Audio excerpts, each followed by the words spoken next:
who openly confessed to committing off the bridge, yet he's still red straight. The investigator that was working on that case pushed it to its side. Hey, Sarah. You were on a roll today. That's what it's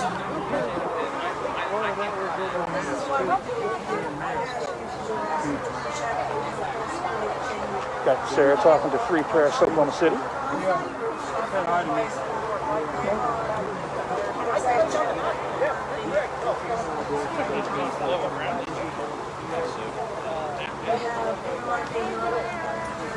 Marathon pants, but hate to say it, clown shoes. Moto pants right there. Hate to say it, he was wearing clown shoes. Yep.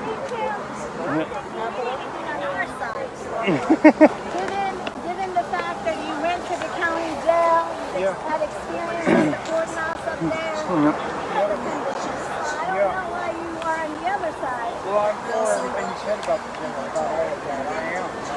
I've worked there 6 years. I've seen everything that you talked about happen. And I worked there 2006. And they said there was only 1,800 people incarcerated there. When I was, yeah. Well, when I was there was 2,700. Yeah, they reduced it. Yep. And I saw every day. You go into there and you see all the human misery. And I had to be the guard. I tried to be compassionate. Many times I found people that just couldn't move out of their bed, and I picked them up to medical. One guy had a kidney that was failing on him. Another guy had a gallbladder rupture, and nobody was helping. And they had to fill out the request form. Well, they couldn't do it. They didn't try to bed. Maybe y'all can get the drink, y'all. Maybe I'll set it off for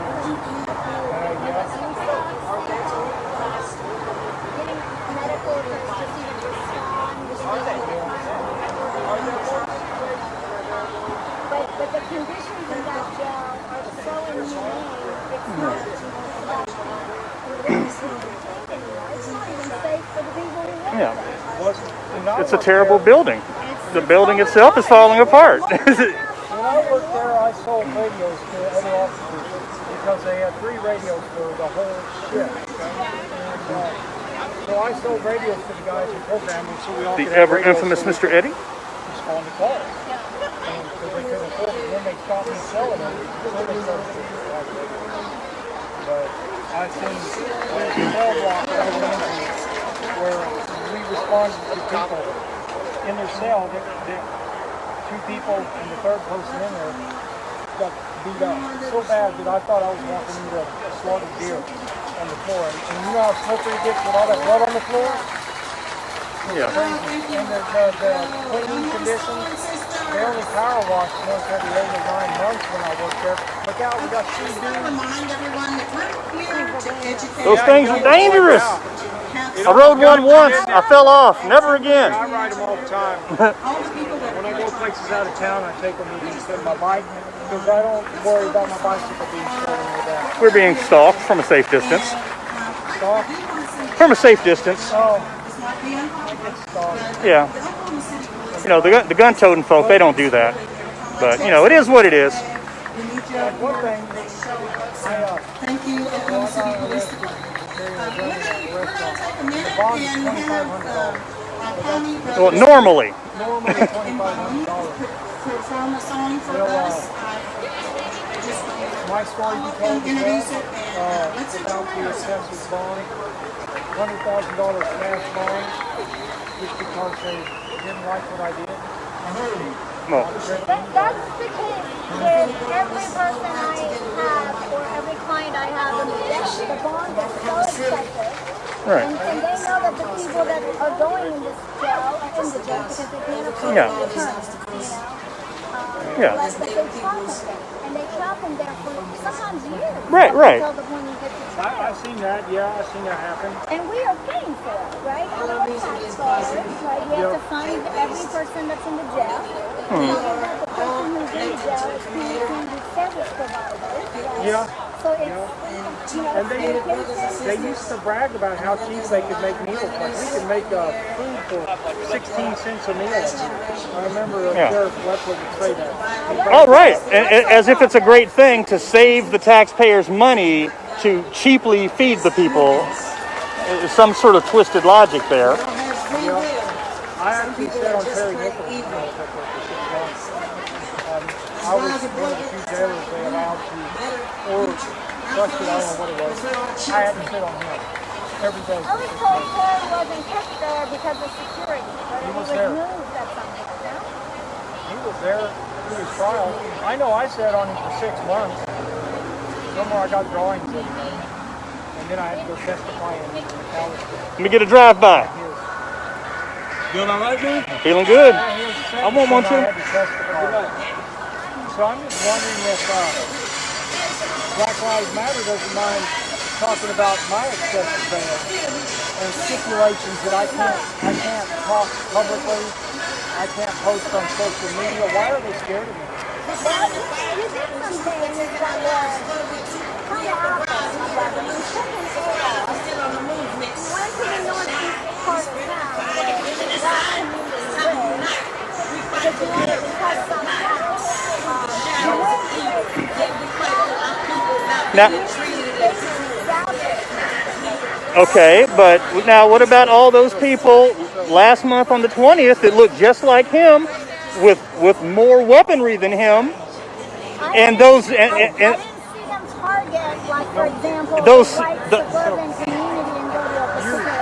Now you have an... No, those same IUIC people came out and happily, pleasantly interacted with a bunch of heavily armed, pale people on the 20th of last month. I don't like them. It's a double standard. But now you have an Because I know opportunity. that there's a purpose. But there's a purpose, right? So, Oh yeah, absolutely. person is a reason talking, I don't feel like I'm a little girl, but I feel safer, not having All right. So when people bring guns, you all show up with guns to a thing like this. No. I feel that a reasonable mind has to trust in what your motives are, unless you're trying to intimidate people. I would not feel comfortable carrying an AR-15 here. It gives you one option for self-defense, and that is to shoot someone. That's your only option in that. If you can even do it, because you've got to be able to raise that thing. If you can't get your gun up, that is a piss-poor weapon for this type of environment. Yeah. Now, you get an opportunity to listen to me. I don't think there is need for a weapon in this type of an environment. Well, you should keep it concealed and use it only to defend your life or someone else. That's it. Not to show it off or make people mad. Yeah. As a woman of color, who doesn't need to train, Yeah. maybe I'm gonna figure that out for you and your friends. Well, you know, it's again, you know, we're out here doing free speech, and it's the Bill of Rights, not the Bill of Needs. Practicing your Second Amendment constitutional rights, but you're not out here every day. You came here because there was an event of a community that has been marginalized, oppressed, historically, if you know this. It's about your intellect and really about, I guess, your courage. That's overthinking. You know, this I is. overthink things. I'm a very analytical You absolutely are, and everyone has the right to do that, sir. You know, this is public property in a free country, and people have a right to be anywhere they want in this space. So you saw the piece about me on the news where I went to the church and talking. Did the news show you my interaction at Bobo's Chicken? No, the news doesn't do that. The media, Of course not. So we agree that the media is slanted. So they did not show the part where I was walking down the sidewalk when I went to the church. I was walking down the sidewalk, and I walked up on the church, and there's a man or two standing out front. I said, hey, how are y'all doing? I just want to ask you guys, how do y'all feel about your Second Amendment rights as a minority? And we started talking, and then the big man came out, and he immediately went to, you gotta get off my property with them guns, you gotta leave, you gotta leave. So, okay, yeah, I'll leave, and I walked through the line that was the end of their property because they called the police on me, and I'm not gonna run away. And like I did something wrong, I didn't, and it's all on my camera. I had it all. If I did anything wrong, where are you in your charge? Like, you didn't plead, right? You didn't plead guilty, so you're going through the process? yeah, It's gonna be a long process. it could be. Usually, I mean, it usually So takes one of the a year things is or I two. can't talk about it on social media, Yeah. but that's public knowledge. You can go look at it online and see. So yeah, we'll just say it. I'm going through it. That's what I'm doing. But look, you Well, and know, that's what I encourage everybody to do. I never had Stop taking these plea deals.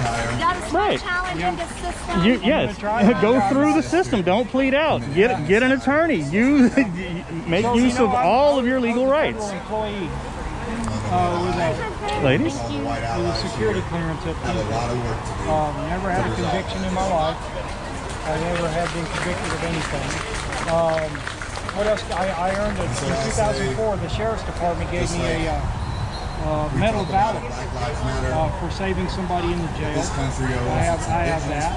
What do you think about these kids in charge of terrorism? You could either guarantee their acquittal, because if you want to get someone acquitted, you overcharge them. Yeah. It could do that. David Prater's trying to make a stand and a statement. Sure, come on And through. he's basing that on the flags. The flags that they were carrying, he's pointing at those and saying, see, these guys are terrorists. They're carrying the communist flag, the red flag, the flag with the red, the Antigua flag, they had them. So that's what he's basing that In on. all my days, I've yet to see an Antifa flag. I wouldn't know what the hell it looks like. I've seen them. Yeah, But just I take a don't bed see sheet it and write Antifa on it. I don't know. people standing up to fascists, right? Fascism They is have something three. we actually went to war against. Yeah, right? fascism sounds like a bad thing, and being anti that seems like a good thing to me, using my logic. Again, yeah. So some of the stuff, again, I'm really confused with our society some days, with some of the divisions I hear, because my feeling is that we have all been victims of an abusive government, particularly locally. And instead of dividing and fighting one another, what we need to be doing is getting together Yeah, and holding our government accountable. yeah. Did you ever watch much of my Come channel? on through. Where I would go out and challenge law enforcement, hey, fight, and fight for our rights and try to show people that you don't always have to ID when a cop tells you to. If you're carrying a gun, this is how you interact with them if they stop you. I did a lot of things that made the police mad, and that's why they did what they But did to you me. realize, so like just to have a real conversation, and I hear what you're saying, right? Police encounters are very dangerous.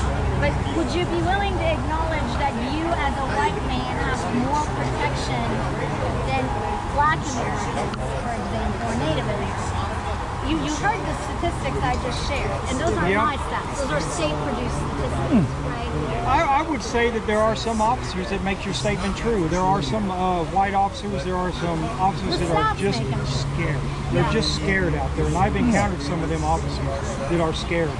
Of black people in general, or they see a black person and they automatically it may go in the back of their mind. They may not even want to be racist in their thinking, but it's inherent. Yeah. And some of them I on saw more that. extreme level are outright racist. I saw that working in jails, but I saw it more pronounced working in the Texas jail when I worked down there before I moved up here. I'm still waiting for Texas to secede. Yeah. So, one reason that I went to 23rd Street, I was challenged because the only places I open carry are white communities. Shawnee, Edmond, Bricktown, which is really it's mixed. Del City, Midwest City, Norman. And someone said, I bet you won't come down to 23rd Street and open carry. Well, yeah, I will. I have no problem with that. And so then I went there and did that. That's not what I got in trouble for. So yeah, we could talk about that all day long, actually. That's not an issue. And I wanted to talk to black people because I feel a minority is easier to oppress if they can't defend themselves or fight back. And that was literally why there was a black open carry march on the 20th of last month. But the way you approached it wasn't right? Like if you want to talk to a person of color, I think showing up to the community with a gun sends the exact to some people it may, but I didn't plan on encountering it. I was just going to walk down the street to the Capitol, turn around, and come back. That was my plan, and the men were standing there, and they saw me coming, and I talked to them. Now, there's a guy that open carries by the cannabis place every day, Well, what, the in security same- guard? Yeah. all Well, the time. he's armed security there. Yeah, he's on security. But yeah, I'm not a threat to anyone. I'd love to talk to anyone about it. I beg people that were of different color than me to walk with me. Walk with me when we open carry. If you're scared to, I'll go with you. I'll do it. Just so that I could get them out there and exercise their rights and see that it can be done. I'll tell you what, I'm not scared. I'm not scared of utilizing any of my constitutional rights. On the gun thing, I just choose not to. And part of that is because of my own reasoning and my own perceptions on life. For me, it's not a fear thing. For a lot of people of color, it's not a fear thing. For a lot of people who have different cultures, who don't like violence, who don't promote violence, see guns as a tool of violence. So that's why they stay away from it. It's not that they're scared or that they don't understand that they have constitutional rights, or that those black guys who showed up in OKC a couple of months ago couldn't have showed up here. But I just think it would have been inappropriate. I would be, that's not where we need to be headed as Americans. Let me ask you this. Let me put you in a scenario. You're at home. My biggest problem with cops is that they're drawing guns on their own people. As a military guy overseas, you can't shoot somebody until you're shot upon. Right? Well, unless you're ordered to. I've had many. Unless you're ordered to, and then you make them unalive. You break things and kill people, and that's the purpose. But that's another I story. should have been shot by now. As many AR-15s as I've had pulled on me, right? Statistically, should I have been shot by the police by now? Statistically speaking? Yeah. Yes. I've been. So there's your privilege. One thing also, though, too, is when an officer pulls a gun on me, I immediately put those hands in the air, and I'm yes sir, no sir. I'm carrying a pistol. That's before you can carry a rifle. I tell them, yes sir. I completely make it overt that I'm doing everything that they say, for as long as they say. But I don't argue with them. Crutcher do that, and he didn't even have a gun. He still got shot. Right? So did Philandro Castillo. I think that cop was scared. Philandro was sitting in the car. And you never heard the NRA come out and we can anything against it. We can talk onesies and twosies all day long, and they're tragedies. But she was scared. They say that he tried to go for the window of the car. I really didn't see that in the video. What do you think of what's going on in Georgia? Did you see that? Why didn't they burn the police department? Why the Wendy's? Wendy's didn't do nothing to. No, I'm talking about. Stone Mountain? Yes.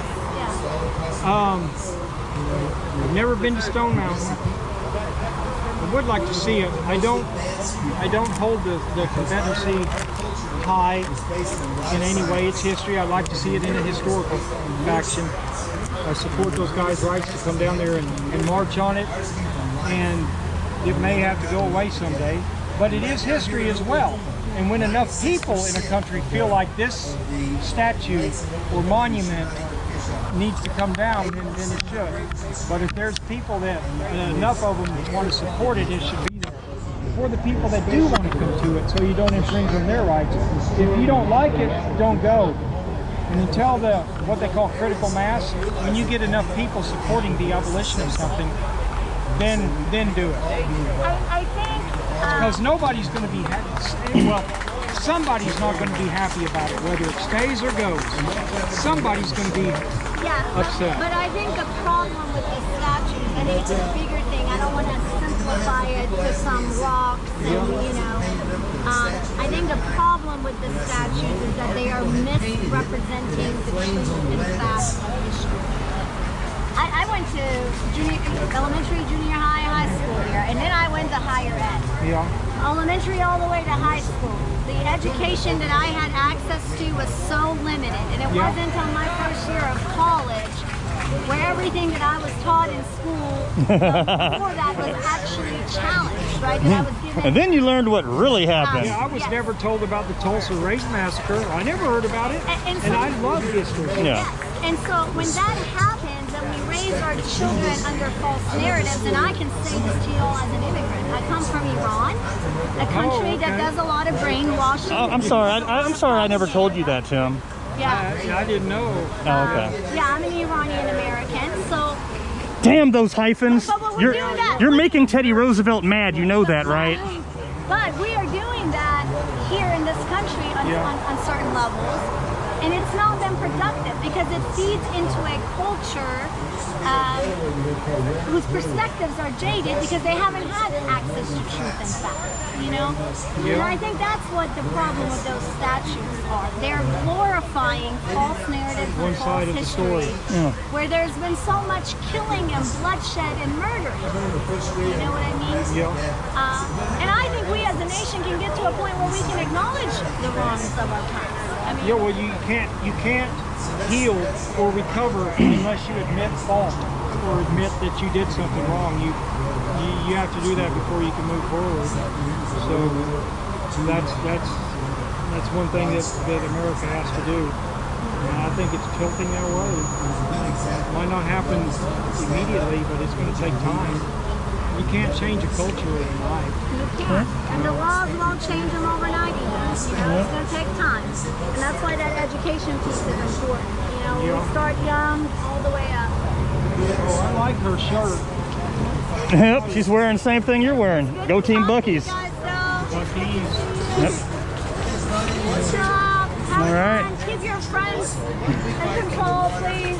I don't know these people. I mean, I meet new people everywhere I go. I'm a friendly person, you know that. I'm in control, very much so. I don't get mad, don't get angry. How much did that cost you?